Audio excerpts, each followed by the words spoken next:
pleased to have our outgoing councilwoman, Linda Harvell. There you go. Outgoing. How's that? Good morning. How are you? Well, hi. Yeah, I'm still here. Okay. Yeah. So how's that outgoing feel? I mean, it's you've got a chance to serve. That's a pretty neat thing. Yeah, I've been so blessed, with the opportunities I've had, the people I've met, the things I've been involved in.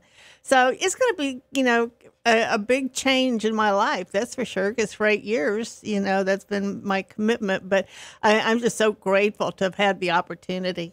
Well, it's interesting because as people found out over your tenure, as we became a tourist attraction, that your background, you actually brought that tool in your belt, which was something we had not had on council before. As a result, kind of were able to give us some insight that we didn't have before. Well, thank you. I appreciate that.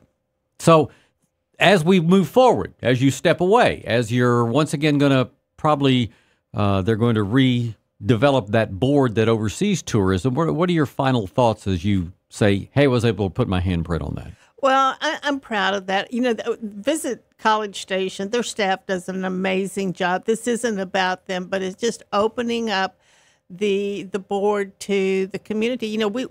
We don't know who's appointed. We have no say-so in that as it stands. So now it'll be a council-appointed, board or commission, whatever they're going to call it.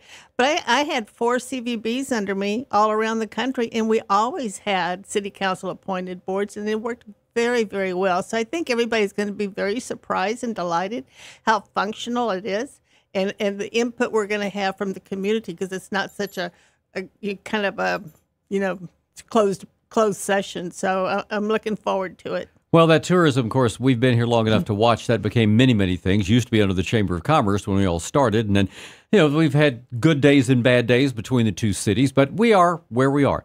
What else is important to you as far as your accomplishments as you've sat on city council?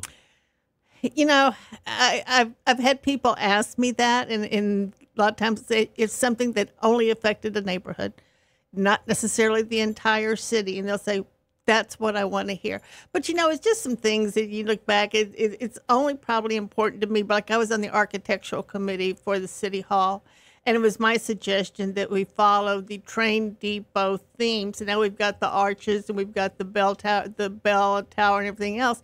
And I had brought pictures of the old train station up to the architects. So I'm kind of proud that I was able to have that little bit of influence.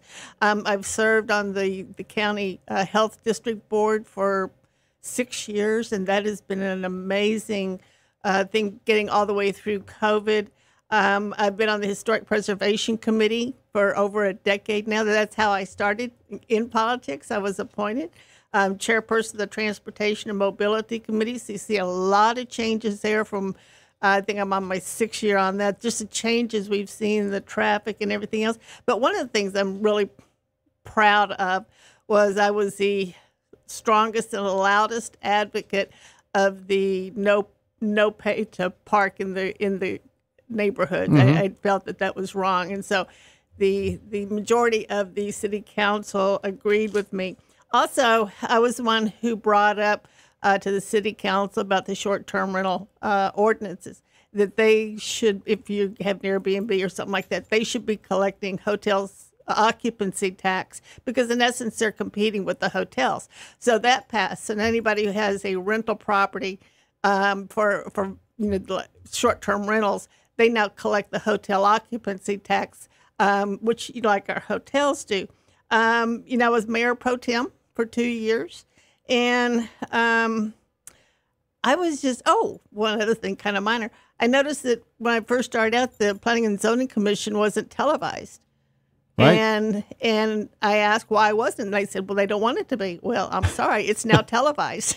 Sure, so right. It's little things like that I have special feelings for. Sure. Linda Harvell with us, outgoing member of the College Station City Council after serving 2 terms.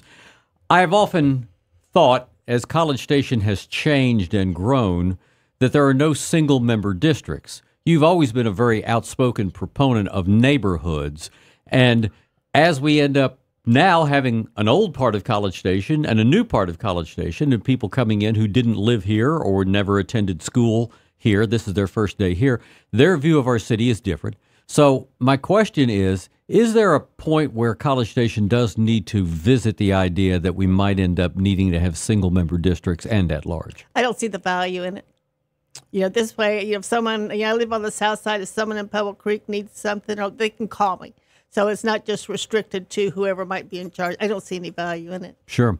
Anything else? Any final thoughts, Yes, Dan? I did. I would like to take just a minute and thank some people that have been so gracious and kind to me from the time I first was elected to walking out. Former legal director Carla Robinson, former city manager Kelly Templin, former city secretary Sherry Mashburn, former mayor Carl Mooney and Ben White, former council members Blanche Brick and Bob Brick, Debbie Eller, Barbara Moore, Tanya Smith, and Ian Whittington. They have been so helpful to me over my tenure on the city council, and I just wanted to say thank you. Yep. Well, doesn't matter how long you've been there, you still have questions. The questions change, but you still have questions. Thank you, as always, for your service. We appreciate that. I know we'll still see you out there in the community. You'll be active. Absolutely. All right. Thanks, Linda. Bye. What else you got? Register